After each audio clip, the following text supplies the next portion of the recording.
Hi there. I've done literally hundreds of presentations on social media over the years, up and down the country in the UK, and I've also spoken abroad as well. Normally what I do is I ask for a show of hands. Which of you use social media for business? Quite a few hands go up, as you might expect. And then the next question is, how many of you know exactly why you're using social media and how you're measuring the performance of social media? Even today in 2017, lots of people sit on their hands and look rather sheepish. My name is David Taylor and I'm the Chief Training Officer of The Digital Company. I'm going to talk to you a little bit about social media and particularly the 13 ways, yes, that's 13 different ways that you could be using social media for business.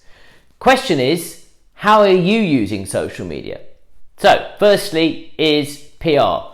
PR now is the accepted way, social media is the accepted way of doing PR. You reach out to journalists on Twitter, virtually every single journalist, every publication, every radio station, TV station, they're all on Twitter. It's an accepted way of reaching out, and therefore for many journalists, social media is the preeminent way to reach out to them. And of course you can monitor what's being said in the press also on social media. Next up we have sales. Now, within sales, we have the whole science of social selling, the way of doing sales on social media. You've got very specialist sites such as Sales Navigator on LinkedIn. Each of these are preeminent ways of using digital as a way of finding out exactly who your prospects are and converting those prospects into actual customers. So sales, it's a predominant way of doing that now is done on social media. Next up, brand awareness. If you want to raise your brand profile with hundreds, thousands, millions of people, then social media is a great way to do that across the variety of social media and indeed social messaging sites that you have. Networking. For thousands of years, human beings have networked amongst one another, and really that hasn't changed. The only thing that has changed is that you can do that now electronically. You can do it via Twitter, you can do it by Facebook groups, you can do it, of course, by LinkedIn. And it's a great way of obviously combining the face-to-face with the online. Marketing, most of you listening to this video would think, yep, social media and marketing go very well together, and in fact they very much do. And in fact it's the marketing departments who were the first to start using social media, and it's the first port of call still for many organisations if you want to try and sort out your social media. So I'll pass over that one fairly swiftly. Recruitment. So again, as with social selling, there's also social recruitment.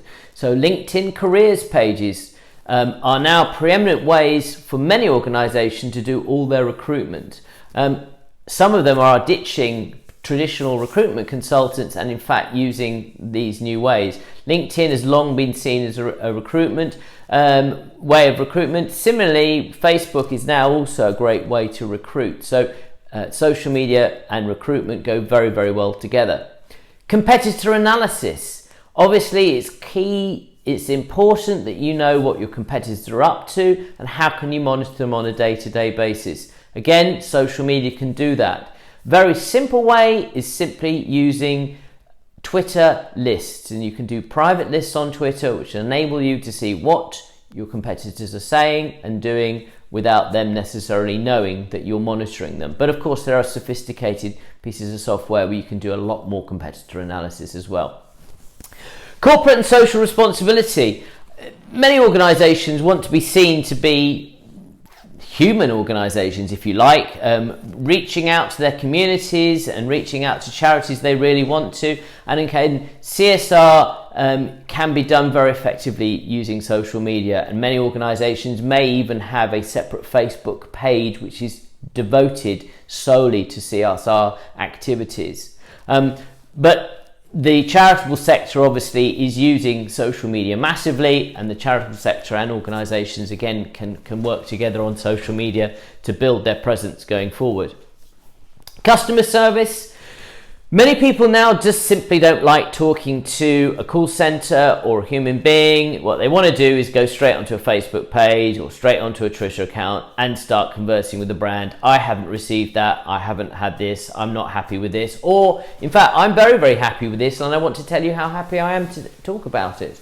So customer service, many call centers, many contact centers are now starting to retrain their staff to use social media as a way to reach out to their employees. But at the same time, it's customer engagement, which is slightly different from customer service. It's how do you engage with, talk, reach out to, and converse with your customers. Find out what they're happy about, what they're sad about, what they want. And of course, this will help going forward with product development. Investment, so the whole area of fintech. Now, if many companies are looking to raise funds and they're going to be using things like crowdfunding, then they really need to be using social media to be able to do that, to grow their brand, to reach out to potential investors. It's become a very, very important aspect of any organization which really wants to attract funds and investment. News. So news is a really, really, really great way of using social media. Again, many people get caught up and think, I've got to be saying stuff on social media. Well, you don't necessarily have to. You can easily be using social media solely as a news source. And for many of us, social media is the primary way that we get our news. It's the first place that we look at. In fact, I think a huge, something like 47% of Americans now get all their news from Facebook. The last one is research. There's so much data on social media, so many people talking about so many different issues. By locking into that data, understanding what that data is, segmenting it down, you could really understand what it is going on around you, around your particular industry, around your field, and therefore that will help with your business growing forward. So those are 13 ways. I'm sure there are many more. I've just chosen some of the 13 key ones. So some takeaways for you. You've got to plan what social media site are you going to use, how are you going to use it, what resources you're going to do. Then you've got to look at listening and analysing. Are you just going to use social media passively by listening and analysing it, or are you going to do it proactively, but you still need to be listening and analysing and find out what's working, what's not working. Only actually engage on social media when you feel you're ready, you know your audience, you've got the right content, you understand what you're doing. So effectively you're on the stage and you've got to be sure that you're going to be looking good on the stage. And of course, finally, you've got to measure the performance of each of those social sites with each of the objectives you have. So here at this digital company, we offer a range of different courses around social media which can help you make sure that you understand which of those different ways of using social media will help your business going forward. Thanks very much for listening. Look forward to talking to you again. Bye-bye.